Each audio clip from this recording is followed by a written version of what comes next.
All righty, it is just a little after 7 and we want to start right on time. I'm Nancy Howell and I'm on the board of Western Cuyahoga Audubon. We'll have a few announcements to make first, so we'll go through a few slides and then our speaker will be coming up shortly. So next, please. All righty. So again, welcome. I'm kind of glad we live on this side of town. I've been watching the news and wow, Ashtabula and Lake County and lots of snow, but I guess a lot of fun out there too. I wouldn't mind a lot of snow. All right, and I am going to be talking about the Purple Martin project that we have happening. The bird-friendly glass on a building that's going to be started to be built along the flats. And of course, Christmas bird count. I will have a sheet to pass around for those who would like to participate in the Christmas bird count. And also mention our newsletter, our e-newsletter. So next, please. All right. So our Purple Martin project, I'm so excited about this. A couple of us went to the Cuyahoga County Fair Board and asked, gee, would you be amenable to having a Purple Martin structure, a condo, gourds put up for the Martins on the fairgrounds property? Well, they said yes, and they would help to install the housing for the Martins on the fairgrounds. So again, we're totally thrilled. At the back table, we have a little bit of some posters that we purchased for educational purposes and a fun sign about Purple Martins. But I'm totally thrilled about it. Really, our next big step, besides getting the pole up, we'll worry about that, we'll be getting volunteers. You know, we have a bluebird trail that is run totally by volunteers. They check the boxes throughout the summer. We will be needing to do the same thing if we get Purple Martins arriving this coming spring. They may not come right away. It may take a year or two before they arrive, but we're hoping that we will get a few birds at the fairgrounds this coming spring. So in order to be a good landlord, of course, we have to keep pests away, things like house sparrows and European starlings, keep the nest boxes clean, keep good records because our records will need to go to the Purple Martin Conservation Association as well as Cornell's Project Nest Watch. So I will be, again, sending around a clipboard if you would like to become a volunteer. There will be training on how to go about taking care of the Martins and keeping track of things. Or if you have some questions, just contact me. Next, please. This is actually what the housing will be looking like. This is exactly what we had ordered, and it's in 2 houses. Each will hold 6 pairs of birds, and then the 4 gourds hanging down below. I spoke with somebody who is a Martin landlord, and he said, you know, since it's going to be the first structure or the first condo at that site, put up a combo of housing and gourds, because Martins that were raised in houses will be attracted to houses. Martins that were raised in gourds will be attracted to gourds. So I'm like, brilliant. And so I thought this one was a really, really nice setup. Post everything will, as you can see there, we will have it all set up and easy to raise and lower on a winch system, basically a crank system. So things can get lowered and raised easily. Next, please. Okay. I caught wind of this Cleveland Cavaliers training facility that is going to be being constructed on the east side of the Cuyahoga River, right at Collision Bend. And the thing that freaked me out right away is, are they going to be putting bird-friendly windows in it? So I was able to communicate with the Rocket Mortgage Fieldhouse, Michael Lathrop and Michelle Doza, and Daniel. he says to help address potential bird strikes, All exterior window glass will have integral ceramic fritting arranged in a bird-friendly pattern. Yay. So this is the kind of stuff that we need, you folks, people out there. You hear something that is going to be constructed, let us know right away, because we can try to get right on them and either write letters or go to see them and say, bird-friendly windows are the way to go. Rocket Mortgage Fieldhouse itself had got retrofitted with the stickers, and I don't know what the ultimate, if it helped to reduce some of the strikes this past fall or not. So again, there's still information that has to come in. So people are learning. People are learning, and they want, Mr. Lathrop also wants myself and Patty from the Kirtland Bird Club to meet with them at some point with the American Institute of Architects and just talk about this bird-friendly glass. So hopefully we'll really start getting it into everybody's brain. All right, next, please.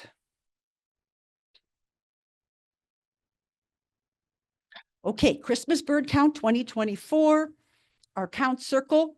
Who wants to do Lake Erie? I mean, in the lake. It may be frozen this year, I don't know. But this is our count circle. It's called the Lakewood Count. Don't worry about the name. That's just a nice name that National Audubon wanted for the name of our count circle. As you can see, it goes along Lake Erie down to basically the Turnpike, I-90, right there at Strongsville, North Ridgeville, places like that.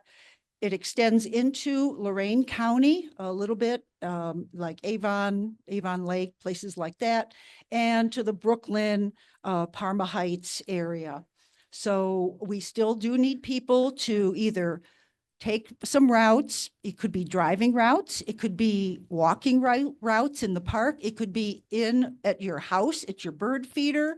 It could be walking your neighborhood, hitting the green spaces and parks. We still need folks. And again, I'm going to be sending around a clipboard to sign for folks who are interested in helping. Next, please. All right, and again, keep informed. We have our e-newsletter that comes out about once a week, and also consider becoming a member of Western Cuyahoga Audubon. So thank you. And who's up next? I can never remember. Michelle, thank you. I always follow you, Nancy. That's right. Unfortunately for me. All right. So, not in the light. I will be discussing our upcoming bird walks as well as how you can connect with us on social media. Really quick, we have 15 Zoomers joining us. Welcome, Zoomers. Zoomers, I have the audio hooked up for this room through my computer. So if you come off mute, we can hear you loud and clear in the room, which is great for when you're asking a question, not so great if there's distracting background noise. So I'm doing my best to keep you all on mute. So if you see me muting you, that's why. At the Q&A at the end, just come off mute, ask your question. That's perfectly fine. Likewise, in the room, they cannot hear us if we're not speaking into a microphone. So if you have a question, raise your hand. We'll get a mic to you so that the Zoomers can hear and participate fully in this meeting. All right, so we have our second Saturday bird walk coming up December 14th. I think that's actually the latest in the month we could possibly have it, being, the second Saturday, the 14th. 2 weeks. So not this Saturday, but next Saturday, we meet at 9 a.m. at the Rocky River Nature Center parking lot and take a few hours to walk the Nature Center trails. Bill Dunninger, Dave Grasskemper, Ken Gober, and Al Rand are our leaders for that walk. This pine siskin was seen at the last second Saturday bird walk at the Nature Center feeders. It was a lifer for me, and my second lifer this year at the second Saturday, I had a Merlin in January. So you never know what you're going to find. Sometimes some really cool and interesting and somewhat rare birds. So hope to see you there. And then that's not this month, but the West Creek Reservation Bird Walk is happening before our next speaker series meeting, so wanted to announce it now. January 4th at 9 a.m. I will be leading this walk with Andrew Steinman, and we're meeting at West Creek Reservation, all the way at the end of the driveway at the Watershed Stewardship Center in the parking lot there. So we'll take a few hours and do that walk as well. There is registration for it. It's not required. If you wish to receive, if I have any updates for the walk and you wish to receive an email, go to our calendar on our website, and there's an RSVP button, and get me your email address that way. And that way you'll be in the know.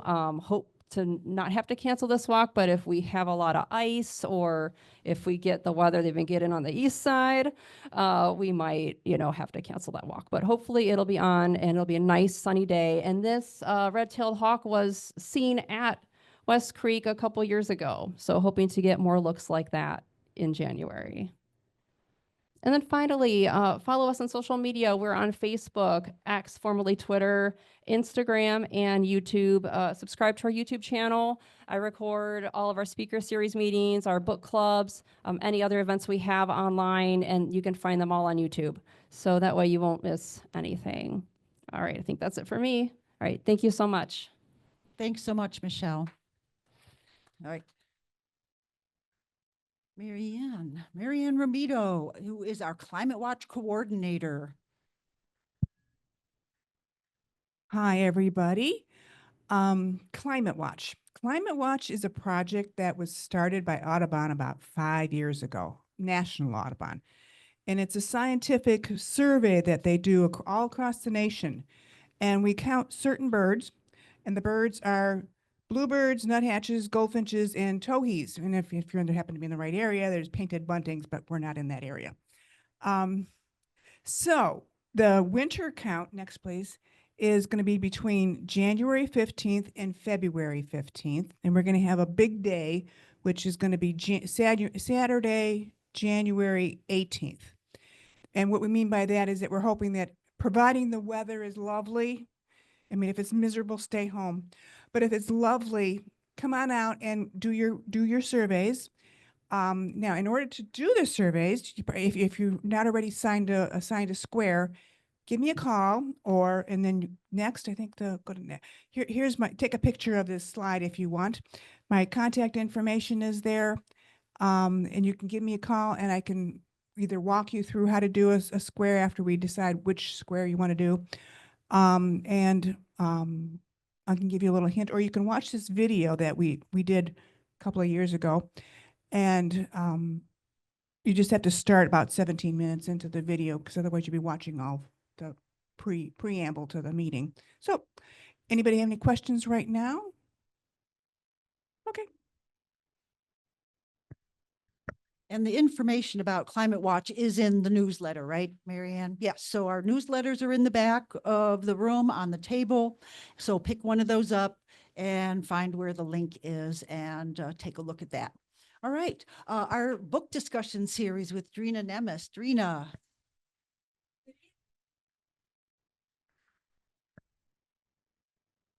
Next slide, please. Well, we're in our 5th season, and we've already had our first discussion on 10 Birds That Changed the World by Stephen Moss. I did hear that he's going to be at the biggest year. The biggest week, yes, the biggest week. Yes, thank you. And so for our next book discussion, it will be The Birds That Audubon Missed by Ken Kaufman.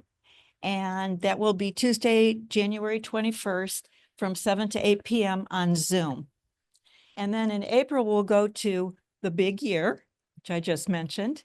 And next slide, please. And we're also suggesting watch the movie, The Big Year, that came out of that book. And we'll talk about the movie too. Next slide. Well, coming up January 21st, from the book jacket cover, renowned naturalist Ken Kaufman examines the scientific discoveries of John James Audubon and his artistic and ornithologist peers to show how what they saw and what they missed reflects how we perceive and understand the natural world. Next slide, please. So There's a picture of Mr. Kaufman and also one of his paintings, because part of what this book is about is him making paintings in the style of Audubon as he tries to, and the birds that Audubon missed. So it's they're lovely paintings. He talks a lot about how he paints, and he does say that he just cannot really approach the artistry of Audubon, but he tries, which is great fun. The link here is to a wonderful interview in the National Audubon magazine, an in-depth interview about the book. Next slide, please. And then also I had discovered, I mentioned this last month, but the National Audubon website has access to every single plate of Audubon's paintings. And it's just a wonderful site. And here you can see one of Audubon's paintings. He called it the golden winged woodpecker. And we know it is the northern flicker. And next slide, please. So David Lindo, our good friend, just discovered that he is going to have an interview with Ken Kaufman on December 19th coming up. And you can find the website. It's theurbanbirderworld.com, and you can find webinars there. There are live webinars and also past interviews. He's interviewed Ken Kaufman before. He also interviewed the first author we talked about, Stephen Moss, and they're very good friends. So he's in England, so it'll be 7 p.m. in England, 2 p.m. here. Okay, that's it. Thanks so much, Drina. And of course, winter is a good time for coffee. So we do sell our bird-friendly coffee, and Amanda Zabrowski is our coordinator for the bird-friendly coffee. I just want to urge you to drink or give Smithsonian certified bird-friendly coffee. It's shade grown, so they don't take down rainforests to grow it. It's fair trade, so farmers get a living wage, and it's organic. When you buy coffee through Western Cuyahoga Audubon, you support our mission and you get free shipping. So it's really worthwhile. The next order will go in January 10th. So please have your orders in on the 9th before at midnight, anytime before the morning, because I send the orders in bright and early on the morning of the 10th. I guess that's all. Did I miss anything? Okay. There are a lot of different roasts and grinds. So again, hit our website. There is a button that says bird-friendly coffee or coffee club. And so there's a lot of information there. Before I mention this, I also want to mention if anybody needs a couple of quick stocking stuffers, I've got two, that's it, 2 gift cards for Mitchell's Ice Cream. $10 each. They're worth $10. So if you need 1, 2, that's all I have. So talk to me. They need to go into a stocking. All right. January, we actually are having a speaker talk on purple martins. Tara Dodge, who's the Education and Member Services Director of the Purple Martin Conservation Association, will be speaking with us. They're in Erie, Pennsylvania, so she's not coming into town. So as you can see, on January 7th, it's a Tuesday, it is going to be a Zoom-only presentation, which will be nice. And that'll get us geared up for understanding martins, identifying them, how to care for them, the foods they require, because a lot of these aerial insectivores, their numbers are going down. So things like swallows, swifts, the nighthawks, things like that. So we're hoping that, again, we get some birds coming to our martin house in the fairgrounds. But this evening, I'm so thrilled. I know we had originally planned another presentation But due to unforeseen circumstances, that speaker could not be here this evening. So Jerry Jelinek, who's a photographer and videographer, graciously agreed to come and share information on trumpeter swans in Northern Ohio. And let's go to the next slide. I want to introduce Jerry. He's been a member of the Cleveland Photographic Society for nearly 20 years. He currently teaches photography. How about that? How about photography in the Cleveland Photographic Society fundamentals class. Jerry also leads the Cuyahoga Valley Photographic Society photo walks, as well as making presentations to numerous Ohio photography clubs and nature centers. A photographer with many interests, Jerry teaches music history classes at Cuyahoga Community College, and he may be heard Friday evening sharing big band music on WKHR-FM 91.5. Tune in. In 2023, Jerry was captivated by the first trumpeter swan nest he came upon in the Cuyahoga Valley National Park. He says the project is his most fulfilling nature work. So without further ado, let's warmly welcome Jerry Jelinek for this evening. Thank you very much, Nancy. I want to first of all say thank you for everyone who coming out. I was a little bit worried when I saw what the weather was doing on the east side. I was going, come on, winds, just stay where you're at. You don't need to come around a little bit more. So anyway, my presentation tonight is going to be a combination of some information slides and then what I call the highlight or the favorite part of the presentation will be actual videos which I've taken of the trumpeter swans throughout the nesting season.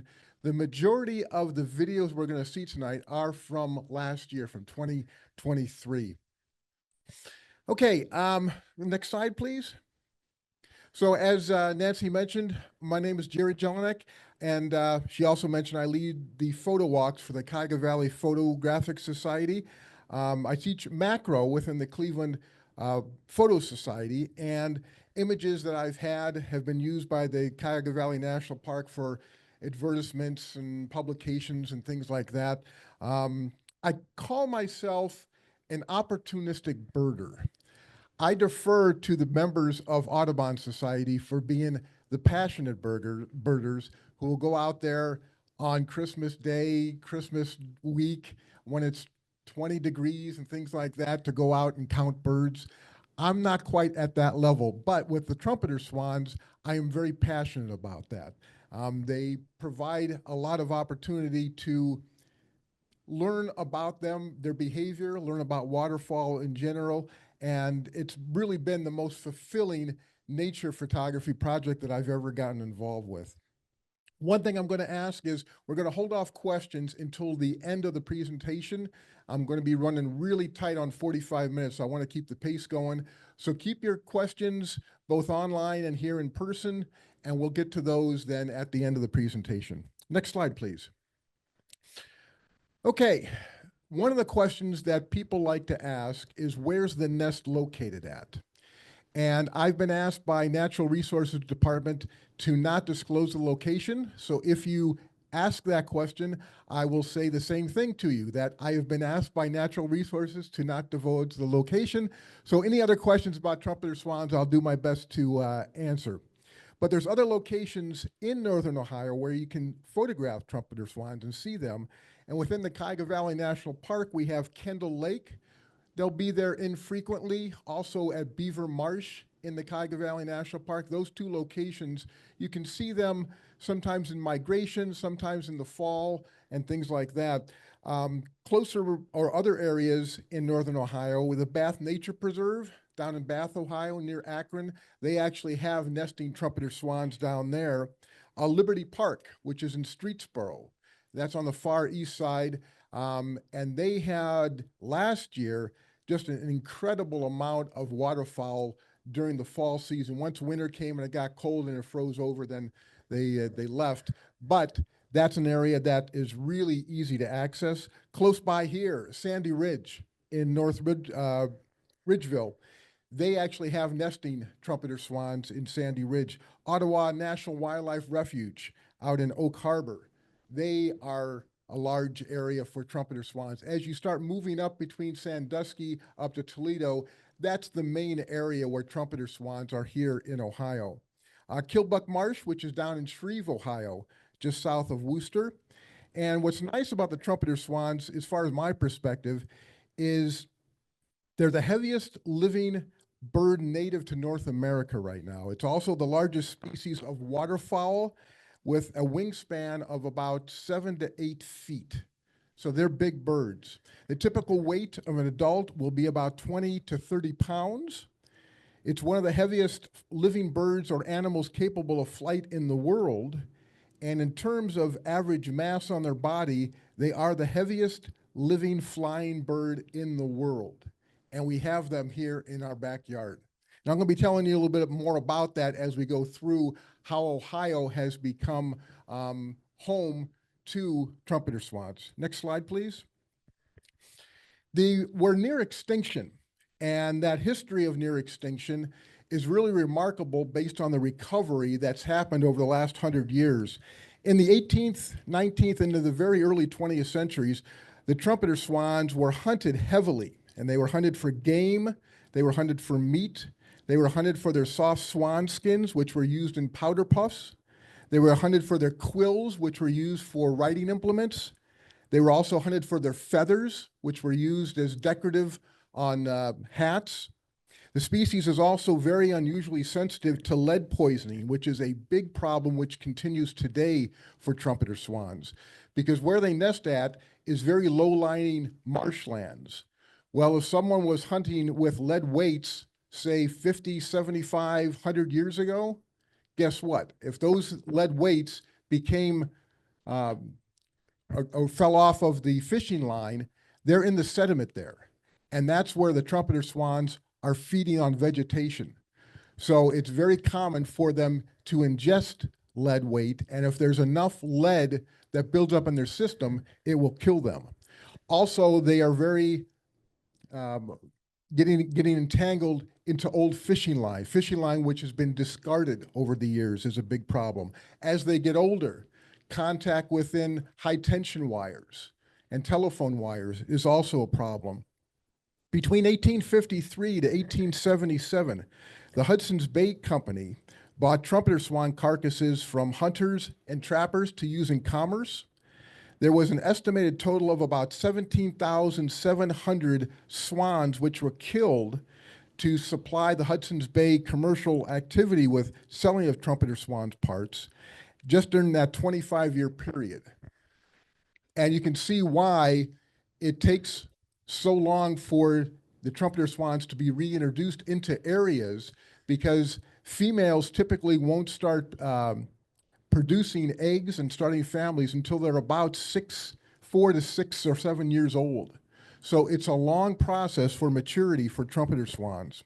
By the early 20th century, breeding trumpeter swans were nearly extinct in the United States, with just a remnant population of fewer than 70 wild trumpeter swans in remote Hot Springs area near Yellowstone National Park. In 1929, the National Park Service began a survey to determine the population status of trumpeter swans. And by 1932, they had found 31 swans in Yellowstone Park in Wyoming, 26 on the Red Rock Lakes in the Centennial Valley of Montana, and 12 others in surrounding regions. So you can see why ornithologists had little hope for their continuing existence. So the recovery that's happened over the last almost 100 years is really pretty remarkable, and I'll be telling you a little bit about that as we go through. Next slide, please. Okay, we're going to now have some videos that are going to show the nesting season primarily from last year, and I'll give you some commentary as we go through the videos. Almost. Yeah, and in the bottom left there by the play button, you'll see there's about right there, right below it. No, just right below there, hit that button right there. Yep. Okay. And now you can hit the pause or space bar, I should say. Yep. Okay, this is the nest from 2023. It was in a marsh, and I didn't know that this particular pair of swans had actually nested in 2022. So that's the nest, that's the pen, which is up on the nest. And what she's doing right there, she's actually covering the eggs with some of the material on the nest because she was going to go out and feed. The cob, the male, which is in the water there, he doesn't do any of the incubation. The female does all the incubation. So when she goes out to feed, she covers up the nest so she can go out and feed, and the cob will stand guard around the nest itself. So here she is on the nest. And this is the day that they hatched. This is the cob. He's going to be swimming over to the nest. Now, I don't know if this was the first time that he actually got to see the cygnets, but you're going to see a nice reaction from the cob when he gets to see the cygnets, which are on the nest. So here's the pen. She's going to get up off the nest, and we're going to start seeing little cute cygnet heads. So last year in 2023, they hatched 6 cygnets. You see 3 there, and you can actually see the pen rolling some of the eggs that are in the nest itself. They hatched 6 and 3 fledged. So that's the cob. I like to think that that was a combination of a territory display, and also maybe he's a little bit of a proud papa too. But they're just about the cutest things you can imagine, these little cygnets.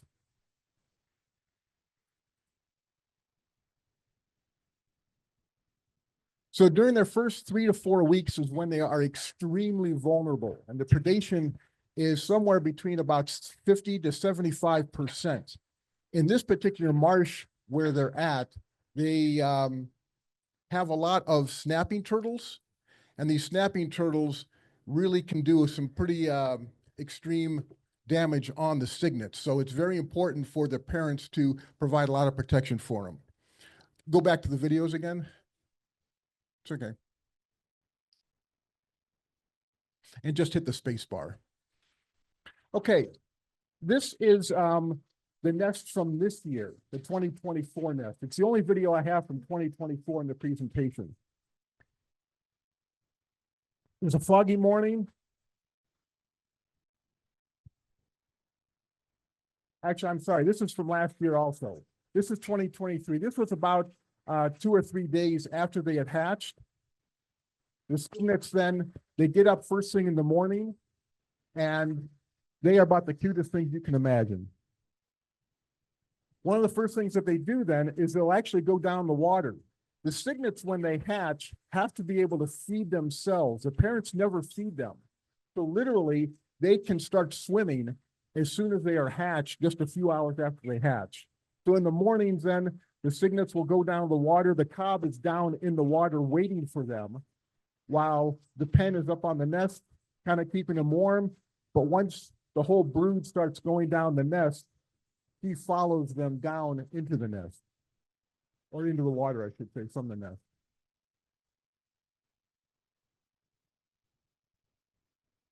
What's also neat here, you'll see a tree swallow. The tree swallow is going to come in after they left the nest, and it's going to take some of the feathers and use it in its own nest.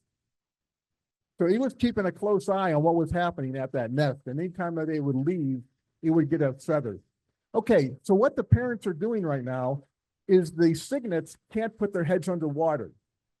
So the adults are actually kind of stirring up and agitating the water to get nutrients, whether it be insects or vegetation, up to the surface of the water.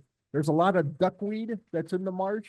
So the cygnets are eating duckweed and maybe some other nutrients that the adults are able to stir up by, you saw that little wiggling that they were doing with their legs. And when they're this young, they don't spend a whole lot of time feeding. They'll go back on the nest. But really, because they have to be feeding as soon as they're hatched, they only spend about 2 or 3 days at the nest. And then throughout the next 4 months, they'll be swimming all through the marsh to get their nutrients, first led mostly by the pen, the female. The cob will lead some of those. And we'll talk a little bit about how the cygnets, once they get older, they gain a little more independence, and they'll actually start leading the family swims to different areas. So when they get back up on the nest, they kind of form this little huddle to stay warm and stay right with mom. when they're this young, because they're so vulnerable that first 3 or 4 weeks that they become almost like glue to the parents. They want to stay with the parents all the time. Okay, just hit the space bar for the next video. Whoops. That's the first one.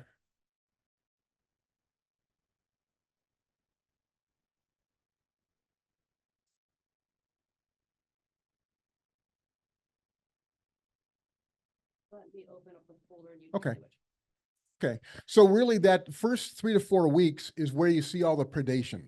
Hawks can get to them, eagles, even other Canada geese. If Canada geese are in that marsh, they will actually go after the cygnets when they're that young. There's a lot of predators that they can have when they're that young. So they become very vulnerable to being able to survive by the protection of the parents. So what the parents will do, the cob especially, before they hatch, he will actually be going and chasing after like Canada geese and other waterfowl that could potentially be predators. So by the time that they hatch, most of the next one then, yeah, after this one. There we go. Okay, so one of the behaviors I found really interesting is you're going to notice in most of my videos, I love to see the trumpeter swans do their wing displays or wing stretches. I was curious if cygnets learn that or if it's ingrained in them. And what you're going to see here is they actually can do that literally from the time that they hatch. There's 2 types of wing stretches. This one in the middle is going to do something I call a feather ruffle. It's kind of muted because they're so small, but right about here is what I call a feather ruffle. Now the one behind it, which is coming in the middle, it's going to do a wing display. Isn't that cute? That's one of the coolest things I've gotten in all my videos. I remember when that happened, they were probably 10 or 15 feet away from me swimming by, and I was about ready to start crying because it was so cool to see them that way.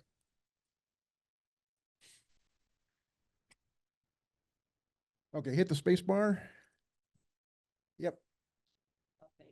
Is it the 1 month old that you want? Yes, 1 month old is the next one.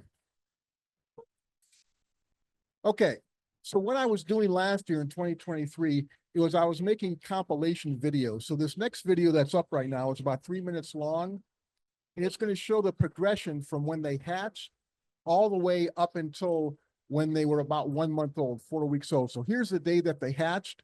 It was a rainy, windy day, but I had a hard time pulling myself away from watching these.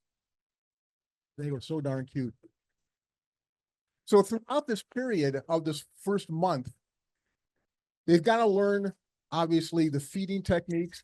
The parents are going to be a little bit more responsible for them to learn about bathing, and I'll be telling you a little bit about that. Also, as they get to about 3 or 4 weeks old, then they can start sticking their head underwater. At that point, they can start eating some of the vegetation, which is, growing in the sediment areas. That's the bulk of what trumpeter swans will eat. An adult trumpeter swan, which weighs 20, will have about 8 pounds of vegetation they will feed per day. So they spend a lot of time feeding, and it's estimated that the trumpeter swan, when it's in the wild, will spend about 8 hours per day feeding. So it's a lot of time they spend out on the marsh feeding. You're going to see a couple more wing displays here from the cygnets. Show off.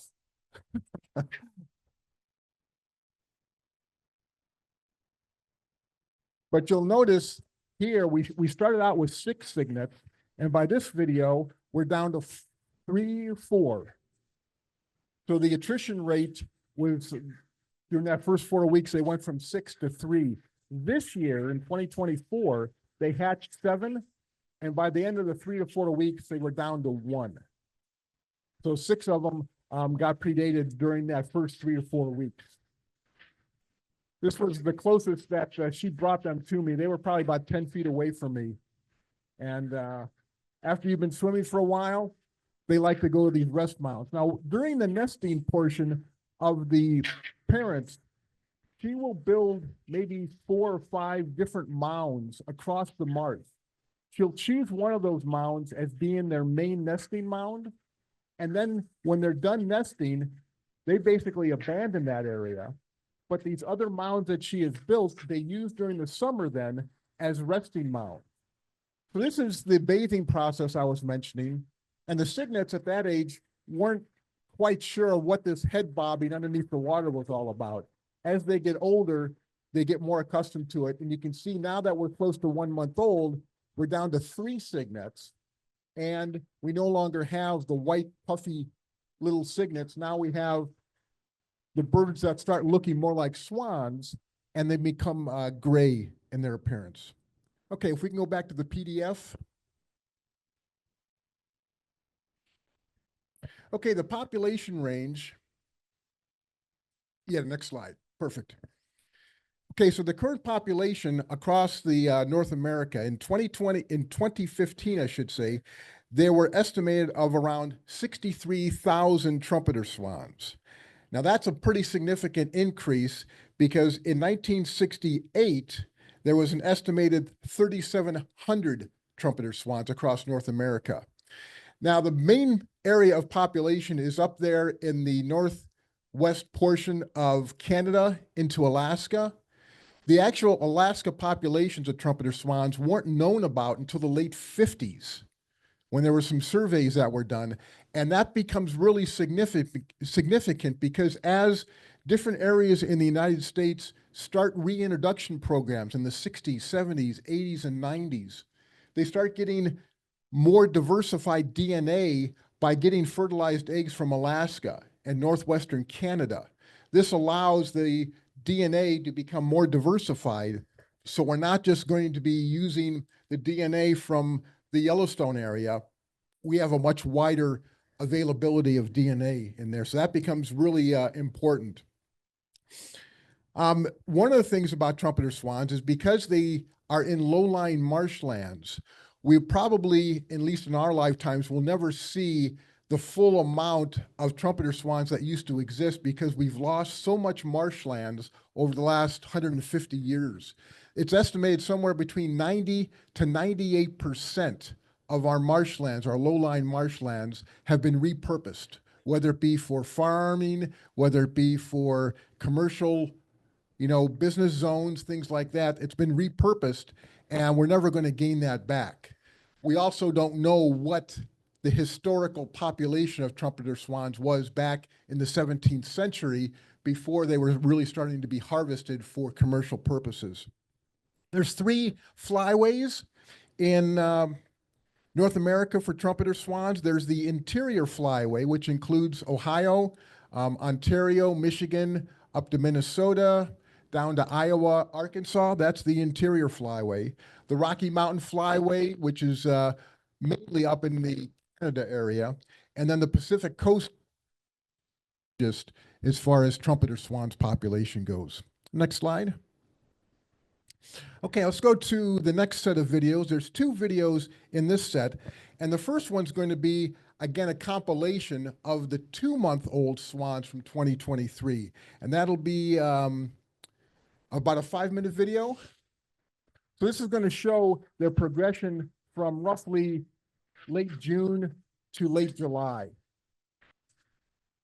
So here they are early in the morning, kind of getting their stretching going.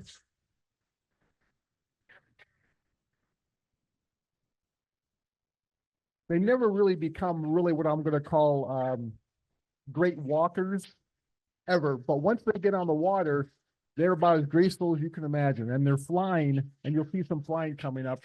Here's some tree swallows that were fledging.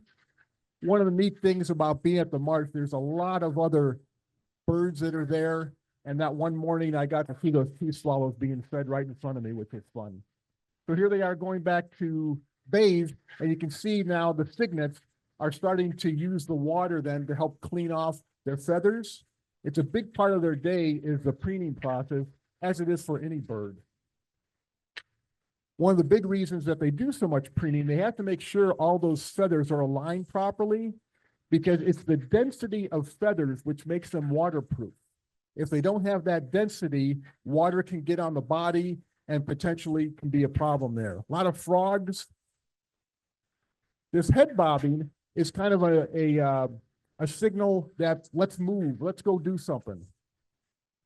And what the parents are doing is they're actually kind of waiting and holding back. They're letting these cygnets get a little more independence and go out on their own, and they'll follow behind them. And if the parents see some danger coming up, then they would go in front to take over. And as they're getting bigger, they start bathing with the parents. There's a lot of blue herons. There's a green heron in the background. Lots of green herons during the summer. They're fun to watch. And here you can see the cygnets are kind of off on their own a little bit. The adults are in the back. They're still kind of washing themselves. And here the cygnets are leading the swim for a little bit. The parents are kind of holding back, letting them gain some more independence. And then finally, these two cygnets said, this is as far as we want to lead. And so one of the adults, I think that's the pen, starts leading them. A little bit of a landscape view of the marsh. I was going there both last year during the nesting season from roughly May all the way through September, about 4 or 5 days a week. And the same thing this year too, during that nesting season. It's a great way to spend my mornings, I tell you that. Provided you can put up with the mosquitoes during the summer. Lots of mosquitoes here. So you can see that they're getting bigger and bigger, their wings are getting more developed. And here's Papa, and he's going to show them, here's what you're going to be getting to, but you got to keep working at it. So as I mentioned, I like wing displays of trumpeter swans. So you're going to see those in just about all my videos. A nice kind of a larger landscape view of the marsh. It's a nice place to spend the morning with the animals. A lot of kingfishers are here. They're really fun to watch during the summer. Now here's going to be a flight. This is the cob. And what he would do most mornings is he would fly and start flying around the marsh. I called it a territory sweep. He wanted to see what was there. Plus, as he's flying, he'll be making a lot of trumpeting calls. So people that are, or birds that are in the surrounding marshlands know that these trumpeter swans are here. If you're going to come here, be prepared to be harassed. But he would do this most mornings, just fly around the marsh, might go to some of the surrounding areas, and after about 15, 20 minutes, then he would come back. But he really liked to fly quite a bit. This is a typical view of the what I call the swim train. You can see as they're getting bigger, their bodies are getting bigger. The wings are starting to develop. You can start seeing some of the flight feathers actually start coming in.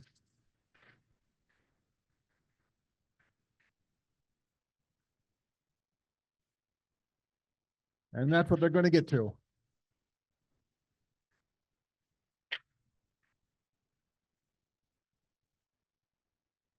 Again, with swimming train, one of the adults typically would lead it, or some of the cygnets would typically lead, and the parents would be around them. But they would travel around in this group of 5 all summer long. They would go to a feeding place, they would go to a resting place, they would bathe, and that was basically their routine throughout the day.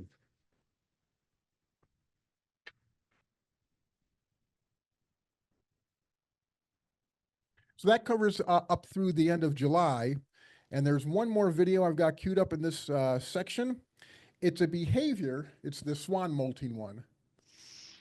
One of the behaviors I became fascinated with was molting. Now, we all know that all the birds molt, but with waterfowl, they actually will have an extended period of time where they won't be able to fly, because you're going to start to see, this is the cob right there. And if you noticed, his feathers were a little bit on the raggedy side. And as he's going, oh, hello. Someone looking at us. So as he's going through the molting process, you can see this is the cob right here in front of us. The stems of the feathers are there, but the feather density is just getting ragged. The feathers are literally falling right off. So he can't fly for about 4 to 6 weeks because they have so many feathers that they have to regrow. And they do it now what nature does is it staggers the adults. So one adult is always able to fly. Typically, the female will molt in like June, and the male, the cob, will molt maybe late August, late July into August. And what I've got here is a slow motion of the molting cob, and you'll get to see a really good look at his feathers and how kind of raggedy they are. You can also see some of the new flight feathers just as stubs there on the wings. But at this point in time, when he's going through that molt, they can't fly. So they become more vulnerable too than the predators. And that's why it's important to always have one of the swans that can actually fly to take care of business in case there's intruders that may come into the area.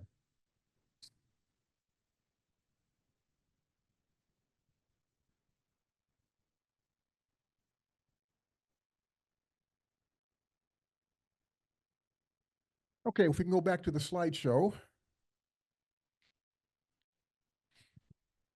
And the next slide. Okay, so trumpeter swans in Ohio and the Cuyahoga Valley National Park in particular, 2022 marked the first recorded nesting of trumpeter swans in the Cuyahoga Valley National Park.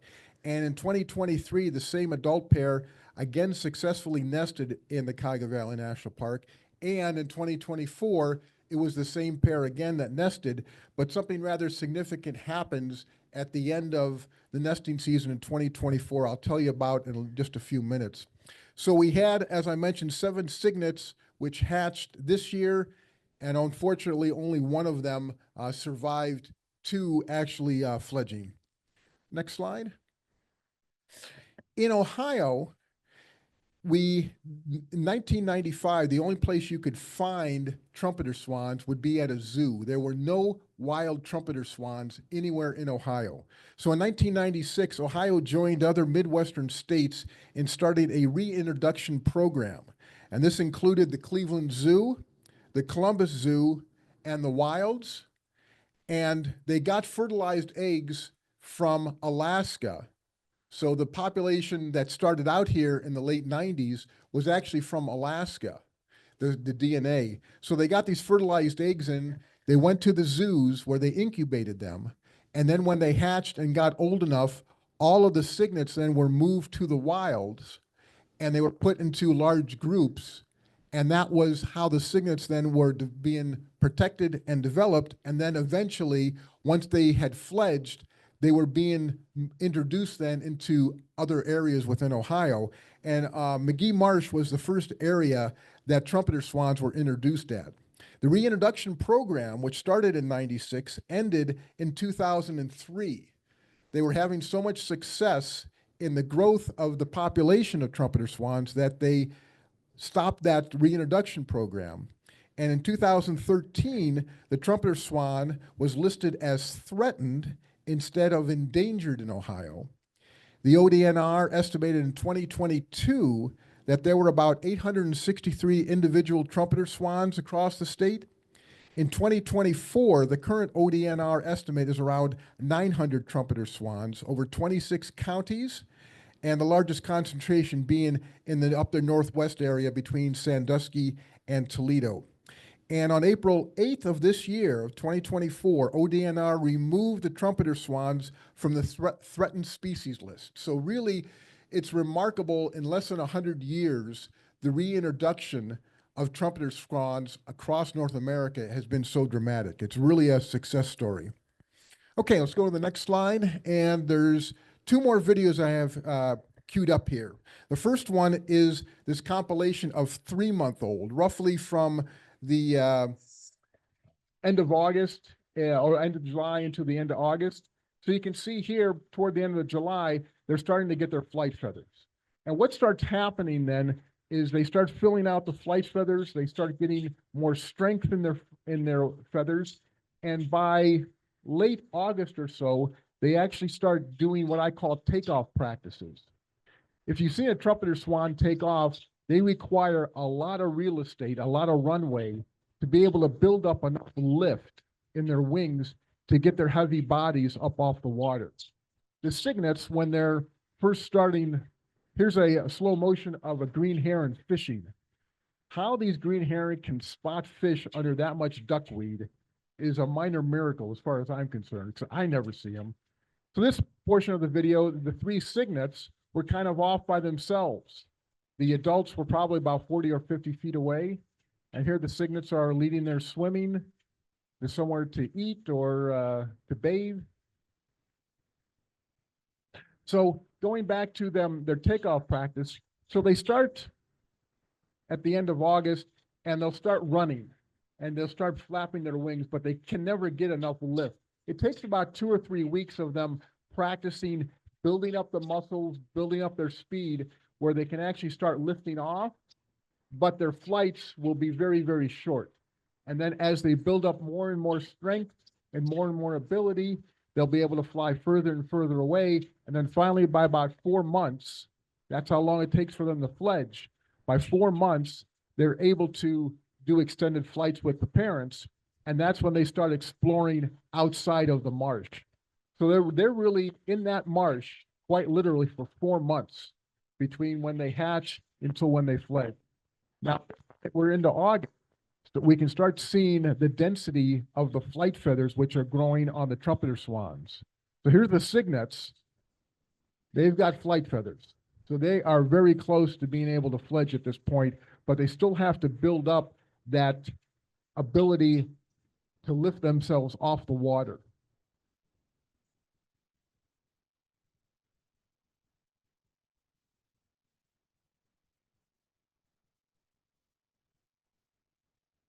It's always a thrill when you see them coming right at you. Cormorants would visit every now and again. Great egrets would stop by every now and again. You'll see red-tailed hawks. You'll see bald eagles right now are going through their courting. If you've been outside seeing bald eagles over the last week or so, they are going like gangbusters around the Cuyahoga Valley National Park. They're fun to watch. Here's a slow motion then of the cygnet. Those feathers have grown quite a bit over the last 4 months, haven't they?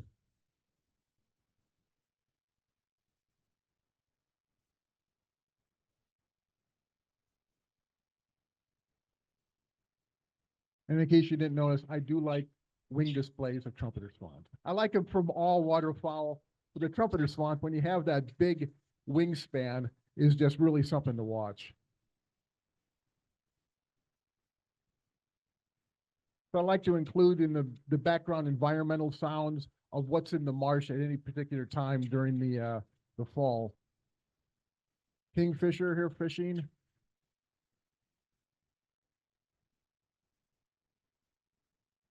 I think the kingfishers and the green herons next to the trumpeter swans are my favorite. So here's the cygnets now, and they're eating the vegetation that's under the water. The other style of feeding that all trumpeter swans and all waterfowl do, I call it skimming, where they're skimming the duckweed off the top of the surface of the water. Now, they don't have any teeth in their mouths. They have like a sieve or a filter. So they'll ingest that, and then they'll discharge the water, and that filter then will keep whatever nutrients that they've gotten off of the top of the water. One nice thing about being there early in the morning, sometimes you get some really nice light that comes through that makes the morning just sparkle. Okay, this is the cob now. He is back to flying, and he was one happy bird when he could fly again. For the first few days, it seemed like every few minutes he wanted to go out and just fly around the marsh for a little bit. So we're going to see a slow motion video of him doing a wing display. And you can see that his feathers aren't quite fully back to being full, but they're full enough where he can fly again.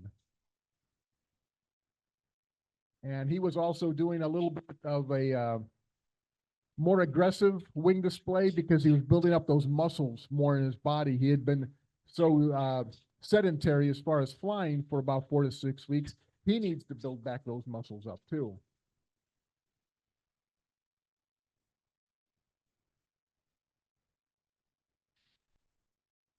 Okay, I've got another video queued up, the flight lesson 1. This is good. Okay, So obviously Canada geese here.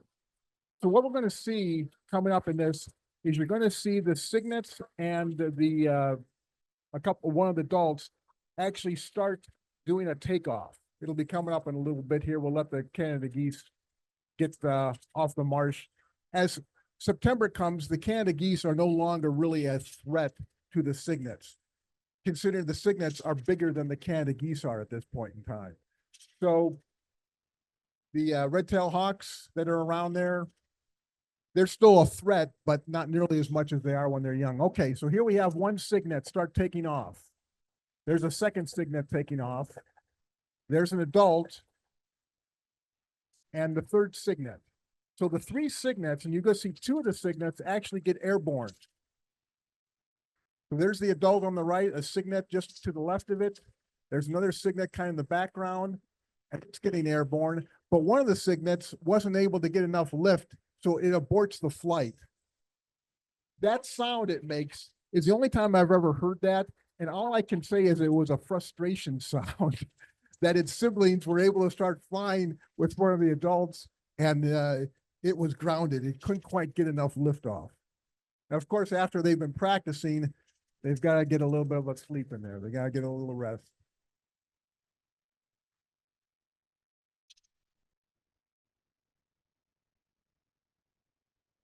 Okay, I think we've got time for one more video. I've got a little bonus one here, the graduation and the next video in the, yes.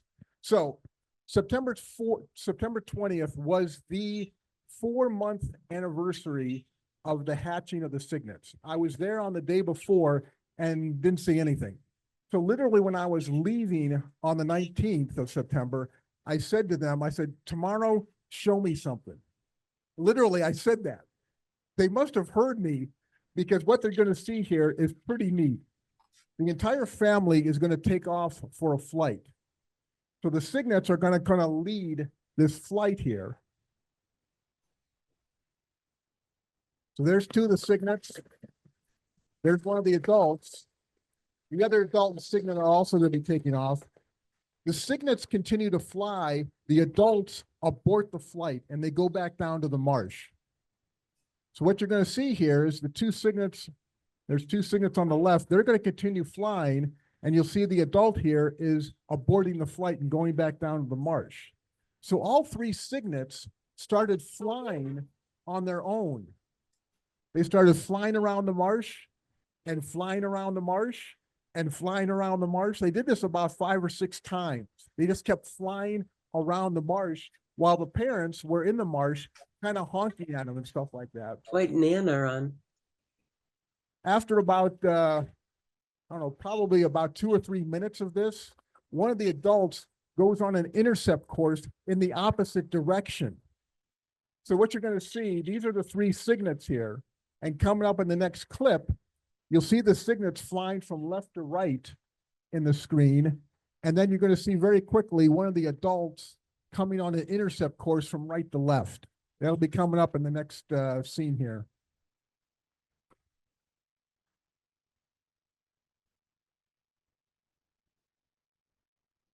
They're fun to watch fly. Okay, so here are the 3 cygnets, and here comes one of the adults the opposite direction. So that was kind of the message to the cygnets to come back down to the marsh, that playtime was over. So what's neat here is I was able to get, because they were kind of landing far away from me, you'll actually be able to see them landing. They use their big webbed feet as kind of like gliders or skis, if you will, when they're getting back onto the water. So they're fun to watch fly. They're fun to watch land too. So the cygnets remain that kind of grayish color up until they're probably just about a year to a year and a half old. And then finally, they'll become all white like their parents are. But it takes a long time. They'll be with the parents up through the first winter, but then come in February, March, the parents will actually force them, if they're still with them, will force them away, because the parents then are going to be nesting again for the next year. It takes about a 3 to 4 year period for a male to mature, and it takes about 4 to 6 to 7 years for an adult to mature where they can actually reproduce. We can go back to the slideshow. There's a couple more slides. Okay, the Trumpeter Swan Society, I happen to be rocking one of the vests that they have here, and it's a great organization. They're in Minnesota. They've been around since the late 60s. They're kind of the lead organization for reintroduction and education of trumpeter swans across all of North America. They have a YouTube page, which I encourage you to take a look at, and there are hour-long Zoom videos from people all over North America talking about what's happening in their part of the world or what their part of North America with trumpeter swans. Some really, really fascinating stuff there. And they run about an hour long, each one of the YouTube videos. They're well worth watching. And I would also encourage you to go to the website. They obviously want as many members as they can, and they're a great organization. I'm a big supporter of the Trumpeter Swans. Next slide. I want to thank Michelle, who's been doing all of the yeoman duty on the computer. Thank you very much. And I want to thank Nancy for letting me come in. We'd originally scheduled this for April, and then last week, Nancy emailed me and she said, "Can you come next week?" We had a last-minute cancellation. I said, sure. I always enjoy talking about trumpeter swans in the presentation. So that's me there on the left. This is a public park. My car is probably 30 feet behind me. There's a pavilion. There's rest facilities. It was a great place last fall to get trumpeter swans because they would come up within 10 to 15 feet of you on a regular basis. So we'll open up the floor and the people online for any questions that you might have. Thank you, thank you, thank you. How about a nice round of applause first?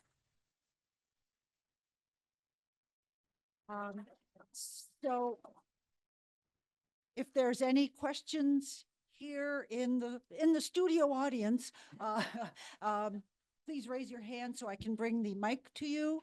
I don't know if Michelle, if there's any questions online yet. Yes, we got 2 people here. I'm just curious, out of all the birds you could watch, why did you pick this species?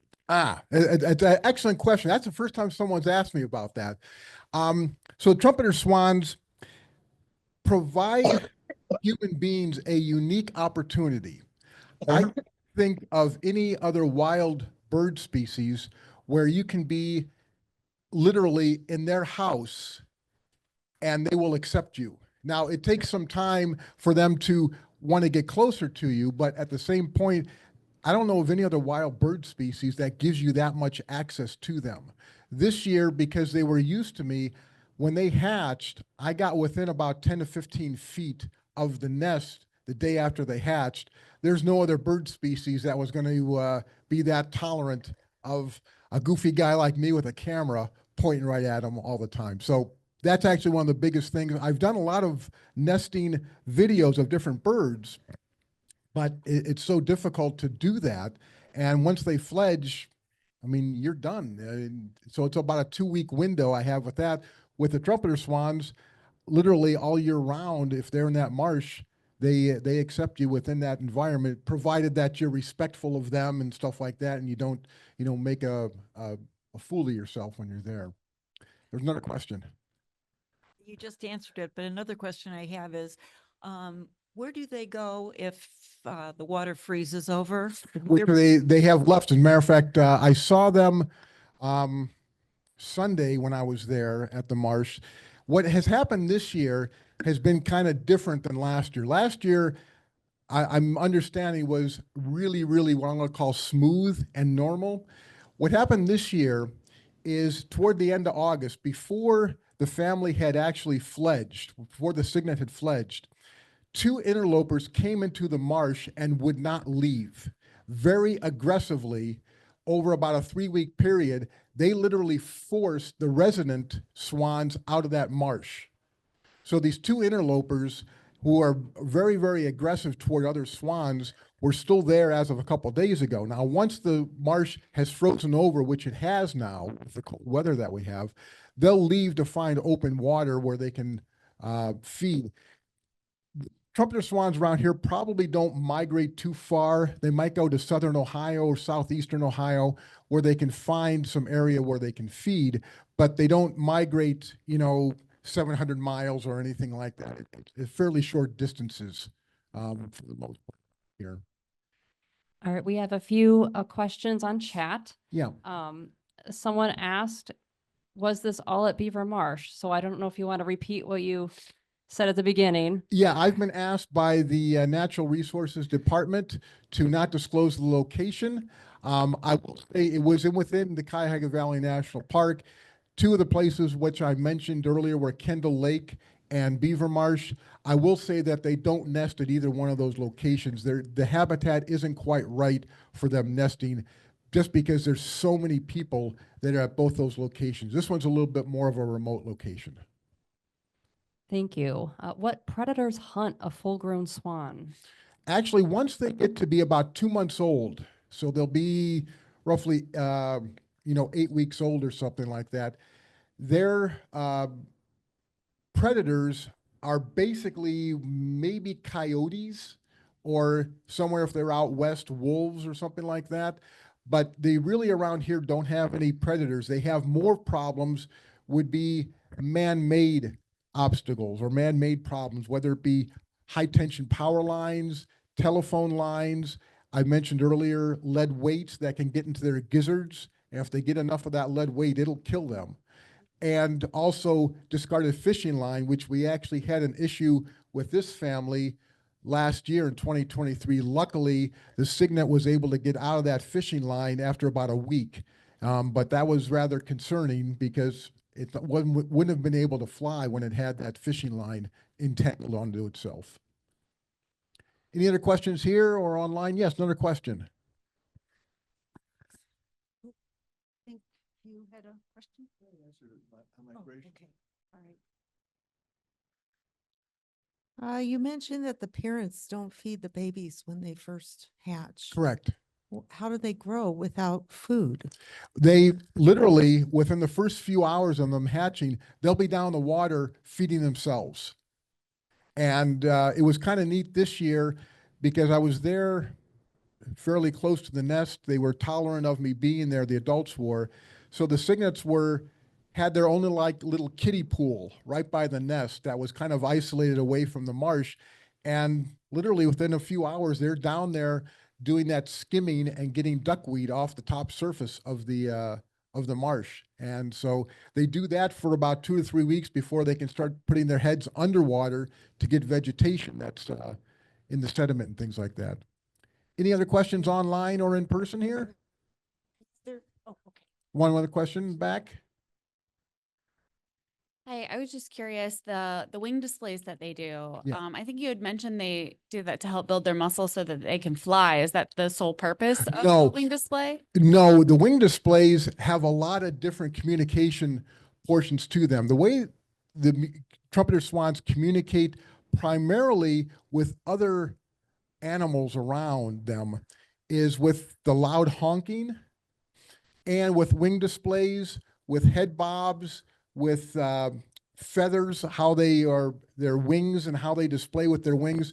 The wing stretches are as much territory as probably about anything else.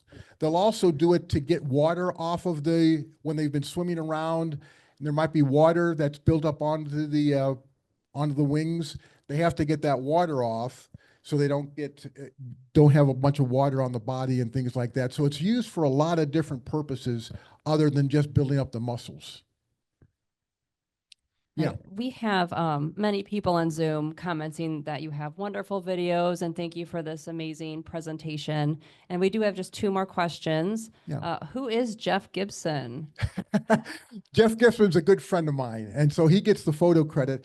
And I want to say that if we're getting a bunch of questions online. We've got some very intelligent people who have tuned in and are here in person with good questions about the trumpeter swans. Another question then that came in online. Yeah, the last one, I noticed that there are 2 areas out west where they stay year round. Do you know what makes those areas more conducive to this? They can have food all year round. That's the bottom line. Up in Alaska and northwestern Canada, they do long migrations. They'll go into Washington State, Oregon, places in Wyoming.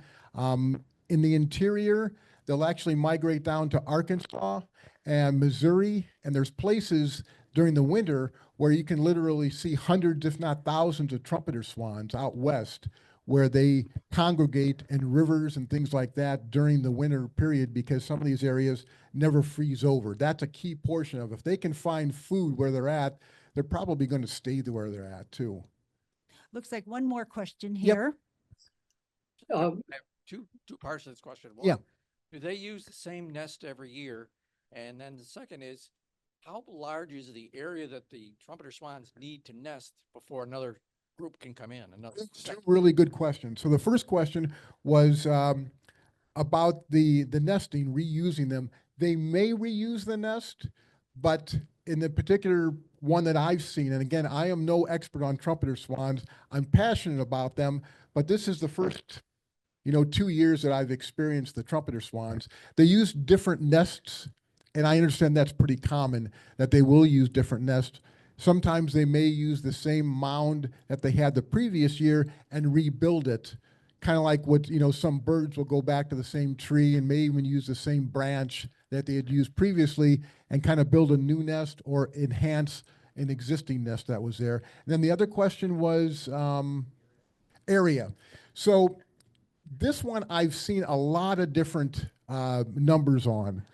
I know out west, I was watching some video. How many of you remember the old Mutual of Omaha Wild Kingdom shows?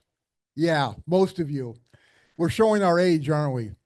Up on YouTube, back in I forget what year it was, early 70s, 73, 74, they actually did a 2-part series on Mutual of Omaha discussing Red Rock Lakes. It's fascinating to kind of see those 2 episodes. I think they each run maybe 45 minutes or so. But in those, they were saying that the trumpeter swan nest, that they want to have a territory for themselves to raise their cygnets, will be anywhere from maybe 5 to 10 acres up to 40 or 50 acres. So you can see that if we've lost 90 to 98% of these low-lying marsh wetlands, the amount of real estate that they have to nest in is significantly reduced. So there's going to be more confrontations as we get more trumpeter swans for limited resources for nesting. So I think that's one of the products that I saw firsthand this year, where these interlopers coming in to the resident pair and being really, really aggressive and staying there. And even though the residents were harassing them literally on a daily basis, these interlopers never left. And they were there just as of 2 days ago, last time I visited the marsh and saw them, I should say. Any other questions online? Harold Marsh has raised his hand. Do you wish to speak, Harold? Yes. How can you tell the male from the female? A very good question. That one comes up quite a bit. If they're right next to each other, the males are a little bit bigger, but it's really tough even when they're right next to each other. But we have one kind of trick that we can do here in Ohio. During the nesting season, the female will be the only one who will be doing the incubation. Also around here, we have a lot of iron in the vegetation that they are eating. So what happens is their heads especially get stained. And those stains that they have on their head will be there for most of the summer. So you kind of get to know the pattern that's on the heads. Also, with the resident pair that we have, the female, probably when she was very, very young, got entangled with something around her neck, and she has a little bit of a scar around the neck. And if I were to show you, these aren't the resident ones. These ones, I couldn't tell you which one was the male and which one's the female. And then basically based on the nesting behavior. When you see one who's sitting on the nest, that's going to be the female. So you kind of start looking at the head and start looking at where the staining is, and so you can get an idea of which one's the male and which one's the female. Does that answer your question for you? I'm taking that as a yes. All right. One more question Yep. from the audience here. You mentioned these interlopers. Were they other trumpeter swans or some other species? No, they were trumpeter swans. And one question that I actually had originally when they first came in was, were these offspring? Was one of them or both of them offspring from a couple years ago? Because they would be old enough to come in, but I quickly dissuaded myself of that because they were very aggressive toward the adults that were the resident swans. And from what I've read and heard about is offspring will not attack their parents even years later. They always know who their parents are. We can go into a whole thing about the vocalizations become unique for a bonded pair. And that's one of the communication tools that they have is their honking for a bonded pair is actually unique for that bonded pair. So you can kind of start hearing differences between them, and the swans can tell themselves from each other just by visually. And I can't do very well, but vocalization, you can definitely hear the differences then. All right. Well, let's give a nice warm welcome. Thank you to Jerry. Well, thank you. I hope we don't get any feedback from the two microphones being close together. But I'm sure Jerry will be available to answer any other questions that you may have. But thank you for coming this evening. Have a nice holiday season. Be careful of the whatever weather we have, and enjoy the swans, enjoy the birds in your backyard. Thank you so much for coming this evening.